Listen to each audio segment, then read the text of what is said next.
வணக்கம் ஃப்ரெண்ட்ஸ், நீங்கள் பார்த்துட்டு இருக்கிறது ஹரிஷ் வாய்ஸ். ஸோ நீங்கள் நம்ம சேனலுக்கு புதுசாக இருந்தீங்கன்னா இந்த சீரிஸ் முன்னாடி இன்னும் ஏகப்பட்ட சீரிஸ் போட்டிருக்கோம். எல்லாமே வேறு லெவலில் இருக்கும். மறக்காமல் போய் உங்களுக்கு டைம் இருந்தால் அதையும் செக் பண்ணி பாருங்கள்.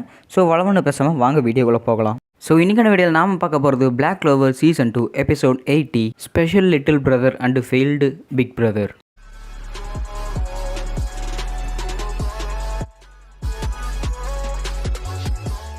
ஓப்பனிங் சீன்லேயே வெனஸா ஃபின்ரலுக்கு பார்த்தீங்கன்னா தலை சீவி விட்டுட்டுருக்காங்க. ஃபின்ரல் உங்களால் எல்லாமே முடியும், உங்களால் எதுவுமே முடியாதுன்னு இல்லை, நீங்கள் கண்டிப்பாக ஜெயிச்சிடுவாங்க அப்படின்னு சொல்லிட்டு ஆஸ்தா வந்து கத்துறாப்புல.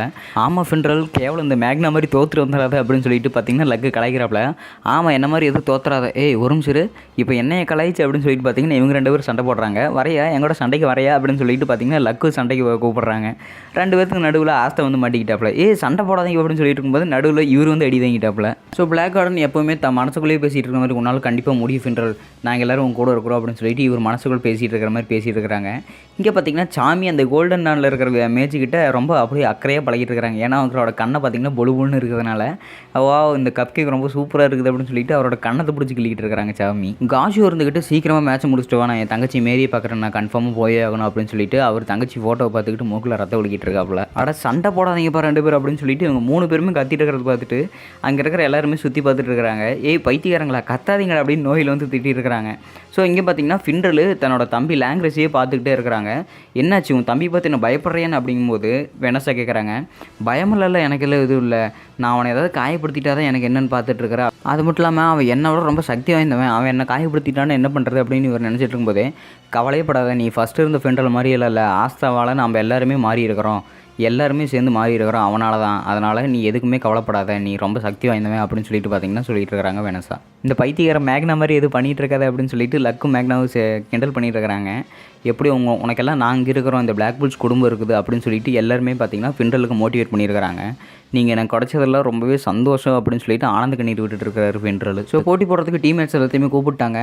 எல்லாருமே போயிட்டு இருக்கும்போது ஃபின்ரல் உங்களால் கண்டிப்பாக முடியும், நீங்கள் போயிட்டு வாங்க அப்படின்னு ஆஸ்தா வந்து சொல்கிறப்பல கண்டிப்பாக போயிட்டு வா, நம்ம கேப்டன் யாமி உனக்கு வந்து சப்போர்ட் பண்ணுவார் அப்படின்னு சொல்லிட்டு பார்த்தீங்கன்னா வெனஸா வந்து நினச்சி பார்க்குறாங்க.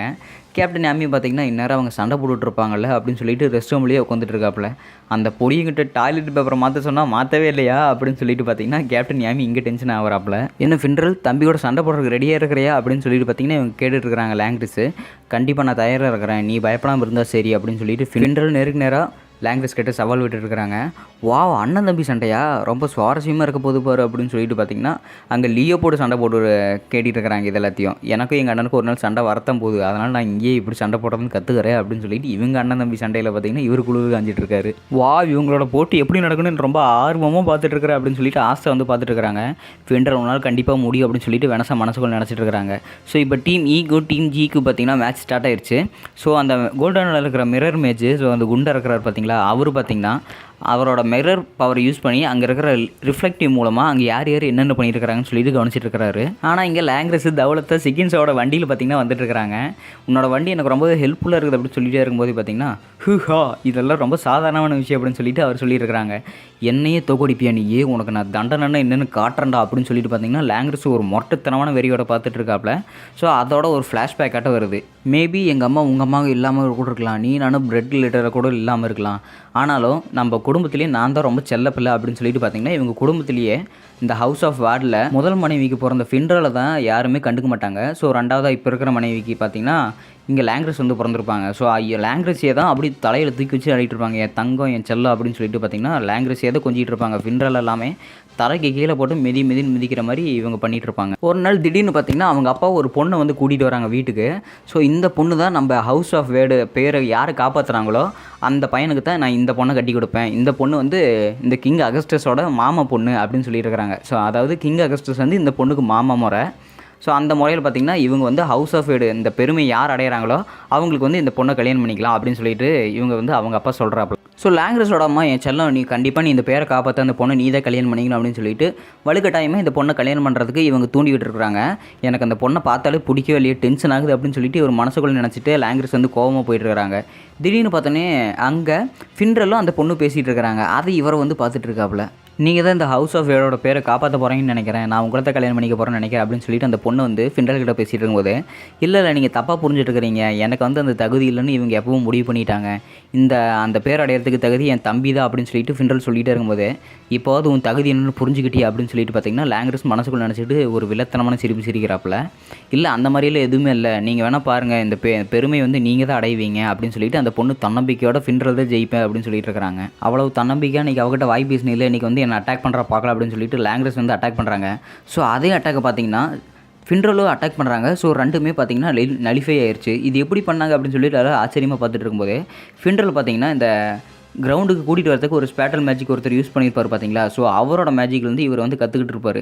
ஒரு ஸ்பேட்டல் மேஜிக் ஒன்றா செஞ்சுன்னா அதை வந்து அப்படியே நலிஃபை ஆயிரும் அப்படின்னு சொல்லிட்டு பார்த்தீங்கன்னா இவர் ஃபின்ரல் வந்து கண்டுபிடிச்சிட்டு அதை தான் இங்கே வந்து அப்ளை பண்ணியிருப்பார். இதை பார்த்துட்டு பிளாக் புல்ஸ் இருக்கவங்கள ஆஹோ ஓஹோன்னு வாயை திறக்கும் போது இங்கே பார்த்தீங்கன்னா இந்த மிரர் மேஜிக் யூஸ் பண்ணுற ஒரு கோல்டன் நான் பார்த்தீங்கன்னா அவர் அந்த டைமண்ட் எங்கே இருக்குன்னு கண்டுபிடிச்சிட்டு இவர் டைமண்ட் அங்கே அந்த கோட்டைக்குள்ளே இருக்குது அப்படின்னு சொன்னோன்னே, சரி நீங்கள் 2 பேரும் அங்கே போங்க, இவனை நான் பார்த்துக்கிறேன் அப்படின்னு சொல்லிட்டு ஃபின்ரல் ஒத்தையில் பார்த்தீங்கன்னா லாங்ரஸை சமாளிக்க தயாராகிறாங்க. இவங்க 2 பேரும் கோட்டைக்குள்ளே போனோடனே அந்த டைமண்டை பாதுகாக்கிற அவங்க டீமில் ஒரு பொண்ணை தான் நிற்க வச்சுருந்துருக்காங்க. ஸோ அவங்க 2 பேரும் உள்ளே வந்தோடனே அந்த இடம் ஒழுக்க பார்த்தீங்கன்னா அப்படியே பனி பெய்கிற மாதிரி ஆயிடுச்சு. ஃபுல்லாகவே ஃப்ரீஸ் பண்ணிட்டாங்க அந்த இடம் ஃபுல்லாக. அந்த இடத்துக்கு உள்ளே போனோடனே உங்களுக்கு பார்த்தீங்கன்னா செம்மையான தூக்கம் வந்திருக்குது. அந்த தூக்கத்தில் எதிர்கொள்ளணும் அப்படின்னு சொல்லிட்டு லியோ போட்டு பார்த்தீங்கன்னா இதுக்கெல்லாம் நான் அசர மாட்டேன், எங்கள் அண்ணன் கூட நிறைய சண்டை போடணும் அப்படின்னு சொல்லிட்டு பார்த்தீங்கன்னா அவர் உடம்புலேருந்து நெருப்பாக அப்படியே கொதிக்குது. பக்கத்தில் இருக்கிற கோல்டன் வந்து அவர் படுத்துட்டாப்புல. ஸோ இவர் வந்து அந்த ஸ்பைரல் ஃப்ரேம் போட்டோன்னே அந்த டைமண்டை அடிக்கிறாங்க. இவர் எப்படி இவ்வளோ அக்யூரேட்டாக இருக்கிற இந்த தூக்கத்துலேயே அப்படின்னு சொல்லிட்டு இந்த பொண்ணுக்கு செம ஆச்சரியம். இங்கே பார்த்தீங்கன்னா ஃபின்ரலும் லாங்ரஸும் சண்டை போட்டுகிட்டே தான் இருக்கிறாங்க. இவங்க சண்டை போடுறத பார்த்துட்டு எல்லாருமே வாயப்பழக்கிறாங்க. நீ என்ன அவ்வளோ சீக்கிரம் தோக்கடிக்கவே முடியாது அப்படின்னு லாங்ரஸ் சொல்லிகிட்டே இருக்கும்போது பார்த்தீங்கன்னா ஸோ ஒரு புது ஸ்பெல்லாட்டை போடுறாங்க. ஸோ அந்த ஸ்பெல்லி இவங்க தப்பிச்சு போனோடனே அது திரும்ப வருது. திரும்ப வந்தோடனே இதெல்லாம் அசால்ட்டாக தடுத்துருவேன் அப்படின்னு சொல்லிட்டு பார்த்தீங்கன்னா சிக்கின்ஸோ வந்து அசால்ட்டாக இருக்காப்புல. அங்கே போனோடனே அது வந்து சிக்கின்ஸோ அப்படியே டிரான்ஸ்போர்ட் பண்ணிடுது. அது எங்கன்னா யாமி கக்குசில் இருக்காப்புல, யாமிக்கு வந்து அப்படியே டிரான்ஸ்போர்ட் பண்ணிடுது அந்த இடத்துக்கு. நீ இங்கே என்னடா பண்ணிகிட்டு இருக்கிற அப்படின்னு சொல்லிட்டு அவர் டென்ஷன் ஆகிறாப்புல.